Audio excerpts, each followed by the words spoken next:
Praise the Lord. നിങ്ങളെ എല്ലാവരെയും blessed മോർണിംഗിലേക്ക് യേശു ക്രിസ്തുവിൻ്റെ നാമത്തിൽ സ്വാഗതം ചെയ്യുന്നു. യേശുവിൻ കൂടെയുള്ള യാത്ര ആനന്ദമേ, ആത്മാവോട് ചേർന്നിരുന്നാൽ ഭയമില്ലയേ. യേശുവിൻ കൂടെയുള്ള യാത്ര ആനന്ദമേ, ആത്മാവോട് ചേർന്നിരുന്നാൽ ഭയമില്ലയേ. അൻപീറുന്ന കൈകളാൽ അത്ഭുതമായി നടത്തിടും മാധുര്യമേറും മൊഴികളാൽ തൻ സ്നേഹം എന്നോട് പങ്കുവയ്ക്കും. ഒറ്റയ്ക്ക് വിടുകയില്ല, മടുത്തു മാറുകയില്ല. ഒറ്റയ്ക്ക് വിടുകയില്ല, മടുത്തു മാറുകയില്ല. അന്ത്യം വരെ ആ ചുടുമതി യേശുവിൻ്റെ കൂടെ മതി. അന്ത്യം വരെ ആ ചുടുമതി യേശുവിൻ്റെ കൂടെ മതി.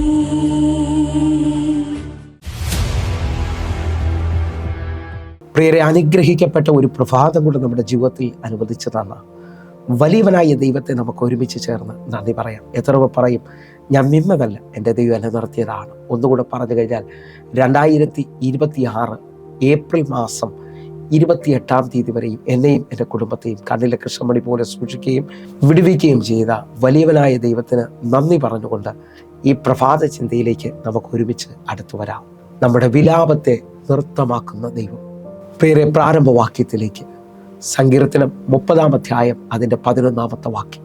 നീ എൻ്റെ വിലാപത്തെ എനിക്ക് നൃത്തമാക്കി തീർത്തു, എൻ്റെ രട്ട് നീ അഴിച്ച് എന്നെ സന്തോഷം ഉടുപ്പിച്ചിരിക്കുന്നു. പ്രിയരെ, പ്രഭാതത്തിൽ ദൈവം നമ്മോട് ഇടപെട്ട അനുഗ്രഹിക്കപ്പെട്ട വചനത്തിനായി നമുക്ക് ഒരുമിച്ച് ചേർന്ന് ദൈവത്തിന് നന്ദി പറയാം. നീ എൻ്റെ വിലാപത്തെ എനിക്ക് നൃത്തമാക്കി തീർത്തു, രട്ടിനെ അഴിച്ച് നീ എന്നെ സന്തോഷം ഉടുപ്പിച്ചിരിക്കുകയാണ്. എന്നെ കേൾക്കുന്നവരെ, ആഴമായി പ്രഭാതത്തിൽ ചിലരോട് ഞാൻ വിളിച്ചു പറയും, നിങ്ങൾക്കൊരു സീസൺ മാറുന്നത് പോലെ ഇന്നലകളിൽ പരാജയം കേട്ട, ജീവിതത്തിനകത്ത് വഴി തുറക്കത്തില്ലെന്ന് പറഞ്ഞ ആരോടൊക്കെ ഈ പ്രഭാതത്തിൽ ഒരു ദൈവിക ദൂതായി ഞാൻ വിളിച്ചു പറയുന്നു, ഇന്നു മുതൽ നീ കേൾക്കുന്നത് സന്തോഷ വാർത്തകളായിരിക്കും.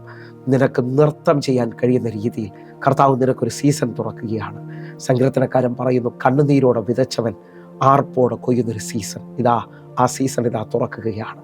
നിങ്ങളുടെ നോക്കി ഞാൻ ഒന്നുകൂടെ വിളിച്ചു പറയുകയാണ്, ഇന്നു മുതൽ നിങ്ങൾക്ക് പുതിയതായ ചില കാര്യങ്ങൾ കർത്താവ് ചെയ്യും. പുതിയ നിയമത്തിനകത്ത് ഇതാ തിമായിയുടെ മകനായി ഭർത്തിമായി ശ്രദ്ധിച്ച് അപ്പൻ്റെ പേരിൽ അറിയപ്പെടുന്നവൻ അവൻ റോഡിൽ ഒരു യാചകനായിരിക്കുകയാണ്.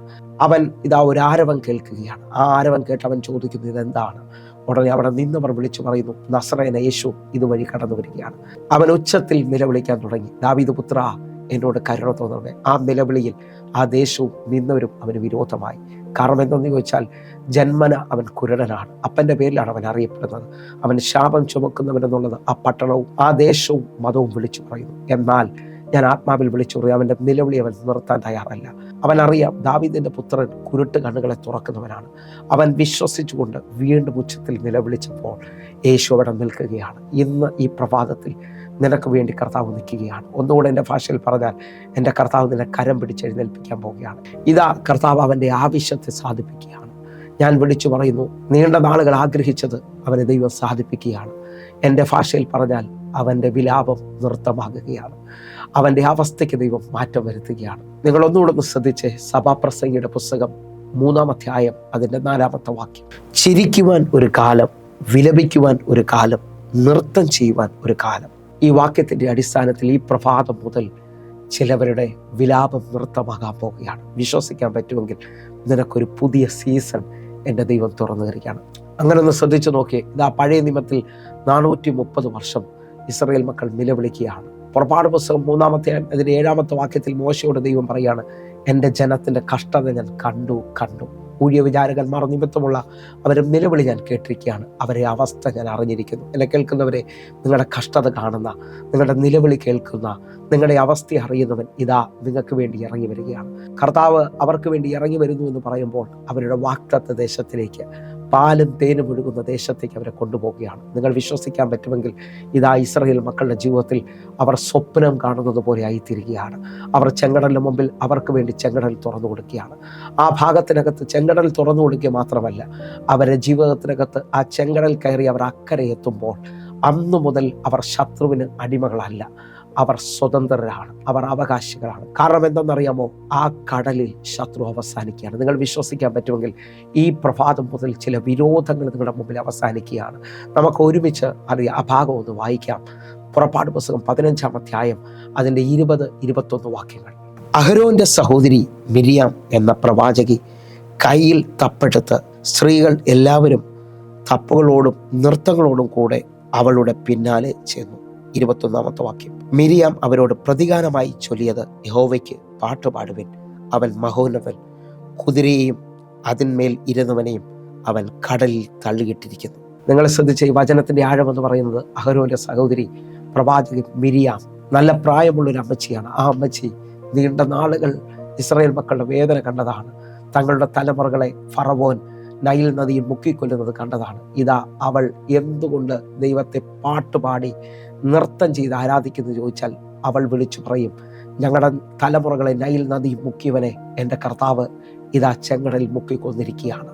വിശ്വസിക്കാൻ പറ്റുമെങ്കിൽ നമ്മുടെ ദൈവം ജീവിക്കുന്നവനാണ്. നമ്മുടെ ദൈവം നമുക്ക് വേണ്ടി കണക്ക് പറയുന്നവനാണ്. വിശ്വാസത്തിൽ ഈ പ്രഭാതത്തിൽ നിങ്ങൾ വിളിച്ചു പറഞ്ഞ്, നീണ്ട നാളുകൾ കണ്ണുനീരിലായിരുന്ന, നീണ്ട നാളുകൾ വിഷമത്തിലും വേദനയിലും വഴി തുറക്കാതെ നിന്ന ചിലവർ ഈ പ്രഭാതം മുതൽ പാട്ട് പാടുകയാണ്. കാരണം എന്തെന്നറിയോ? നിങ്ങളുടെ വിലാപം നൃത്തമാകുകയാണ്. നിങ്ങൾക്ക് വേണ്ടി ദൈവം പ്രവർത്തിച്ചു എന്ന്, നിങ്ങൾക്ക് വേണ്ടി ദൈവം വഴി തുറന്നു എന്ന് നിങ്ങൾ കാണുകയാണ്. ഒന്നുകൂടെ നോക്കിയാൽ ലൂക്കോസിന്റെ സുവിശേഷം 7-ാം അധ്യായത്തിൽ നയലിലെ വിധവ അവൾ കരഞ്ഞുകൊണ്ടുവരികയാണ്. ആ പട്ടണത്തിൽ അവൾ വിളിച്ചു പറയുന്നു, ഇനി എൻ്റെ ജീവിതം ഇനി ആർക്ക് വേണ്ടിയാണ്? അവൾക്കുള്ള ഏക മകന് കൂടെ മരിച്ചു.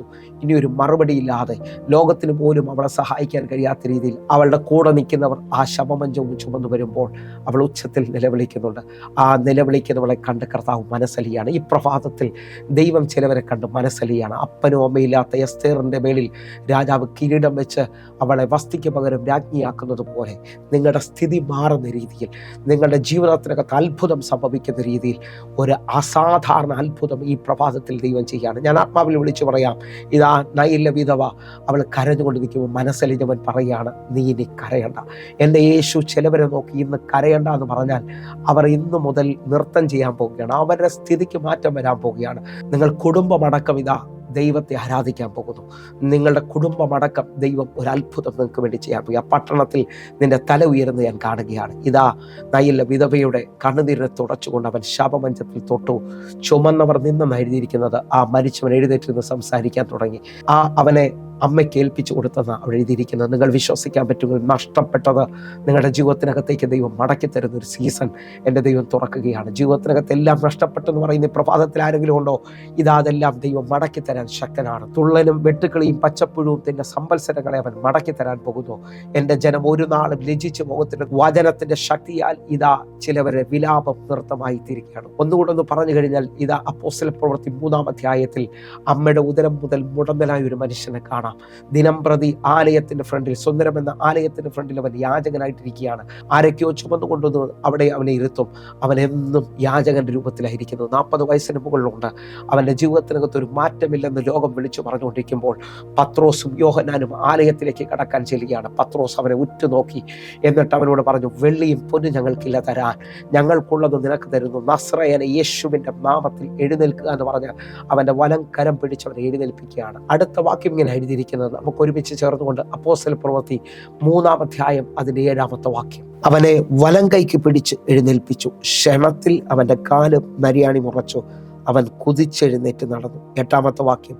നടന്നും തുള്ളിയും ദൈവത്തെ പുകഴ്ത്തിയും കൊണ്ട് അവരോടുകൂടെ ദേവാലയത്തിൽ കടന്നു. ഈ വാക്യത്തിന്റെ അടിസ്ഥാനത്തിൽ അവൻ കുതിച്ചെഴുന്നേറ്റ് നടന്നു. അടുത്ത പദം പറയുന്നു, അവൻ നടന്നും തുള്ളിയും ദൈവം ചെയ്ത നന്മയ്ക്കൊത്തവണ്ണം അവൻ നൃത്തം ചെയ്യുകയാണ്. എന്നെ കേൾക്കുന്നവരെ, ഈ പ്രഭാതം മുതൽ ദൈവം നിങ്ങൾക്ക് വേണ്ടി വലുത് ചെയ്തു എന്ന് പറഞ്ഞുകൊണ്ട് ചിലവർ നൃത്തം ചെയ്ത് ദൈവത്തെ ആരാധിക്കാൻ പോവുകയാണ്. ഞാൻ ഇങ്ങനെ തന്നെ വിശ്വസിക്കുന്നു. ദാവീദ് പെട്ടകവും ചുമന്നു വരുമ്പോൾ അതിൻ്റെ മുമ്പിൽ ഒരു പൊട്ടനെ പോലെ അവൻ നൃത്തം ചെയ്യുക. കാരണം എന്താണെന്നറിയാമോ? കാട്ടിൽ ഒതുങ്ങുമെന്ന് പറഞ്ഞവനെ ദൈവം പട്ടണത്തിൽ കൊണ്ടുവന്ന് അഭിഷേകം ചെയ്ത് രാജാവാക്കി. നിങ്ങൾ വിശ്വസിക്കാൻ പറ്റുമെങ്കിൽ നിങ്ങളുടെ ജീവിതത്തിനകത്ത് ദൈവം ഉന്നത തലങ്ങളിലേക്ക് കൊണ്ടുവരികയാണ്. ദൈവത്തിന് ചിലരോട് പ്രീതി തോന്നിയാൽ ഏറ്റവും അധികമായി ദൈവം അവരെ ഉയർത്തും. ഒരു പട്ടണത്തിലെ രാജാവാക്കുക എന്ന് പറയുന്നത് ഒരു വലിയൊരു ഉയർച്ചയില്ല. ഞാൻ നിങ്ങളോട് വിശ്വസിച്ചുകൊണ്ട് പറയുകയാണ്, ഇതാ നിന്റെ വിലാപം നൃത്തമാകുകയാണ്. കണ്ണുകളൊന്ന് അടയ്ക്കാം, പ്രാർത്ഥിക്കാം. ഞങ്ങളെ സ്നേഹിക്കുന്ന ഞങ്ങളുടെ നല്ല ദൈവമേ, എന്നെ കാണുന്ന എന്നെ കേൾക്കുന്ന ഓരോ മക്കളുടെ ജീവിതത്തിനകത്തും ഈ പ്രഭാതം മുതൽ ഒരു അതിശയം സംഭവിക്കണം. കർത്താവെ, ഇവരെ കേൾവിക്കകത്ത് അസാധാരണമായ സന്തോഷ വാർത്തകൾ വരട്ടെ. ജീവിതത്തിനകത്ത് പുതുക്കം വന്നെന്ന് പറയാൻ തക്കവണ്ണം, ഇവരെ വിലാപം നൃത്തമായെന്ന് പറയാൻ തക്കവണ്ണം കർത്താവെ, ഇന്നു മുതൽ അത്ഭുതം ചെയ്യുന്നതിനായി നന്ദി. യേശുവിൻ നാമത്തിൽ ഞങ്ങൾ പ്രാർത്ഥിക്കുന്നു. കേൾക്കണം പിതാവേ, ആമേൻ. പ്രിയരെ, പ്രഭാത സന്ദേശം നിങ്ങൾക്ക് അനുഗ്രഹമാകുന്നെങ്കിൽ നമ്മുടെ യൂട്യൂബ് ചാനൽ സബ്സ്ക്രൈബ് ചെയ്യണം. അതേപോലെ തന്നെ ഫേസ്ബുക്കിലേക്ക് നിങ്ങൾ ജോയിൻ ചെയ്യുകയും ചെയ്യണമെന്ന് ഓർപ്പിക്കുന്നു. അതേപോലെ ഒരു കാര്യം ഓർപ്പിക്കുന്നു, ഈ യൂട്യൂബ് ലിങ്കുകൾ നിങ്ങളുടെ ഒരു സുഹൃത്തിന് കൂടെ നിങ്ങൾ വാട്സാപ്പ് ചെയ്യാൻ പറ്റുമെങ്കിൽ ചെയ്യണം. അവരുടെ വിടുതൽ നിങ്ങളിലൂടെ സംഭവിക്കാൻ പോകുകയാണ്. നമുക്ക് ഒരുമിച്ച് ദൈവരാജ്യത്തിന് വേണ്ടി ഉണരാം. പ്രിയരെ, കർത്താവ് വലുതൊന്ന് നിങ്ങൾക്ക് വേണ്ടി ചെയ്യാൻ പോവുകയാണ്. നമുക്ക് ഒരുമിച്ച് ഈ ദിവസങ്ങളിൽ പ്രാർത്ഥിക്കാം. അതിനുവേണ്ടി ഇപ്പോൾ തന്നെ നിങ്ങൾ വിളിക്കണമേ. എല്ലാ ദിവസവും സൂമിൽ ഇന്ത്യൻ സമയം വൈകിട്ട് നമുക്ക് സൂം ആരാധന അടയ്ക്കുകയാണ്. നിങ്ങളെ ഞാൻ ക്ഷണിക്കുന്നു. കർത്താവ് വലുതായി നിങ്ങൾക്ക് വേണ്ടി പ്രവർത്തിക്കട്ടെ. God bless you. ആമേൻ.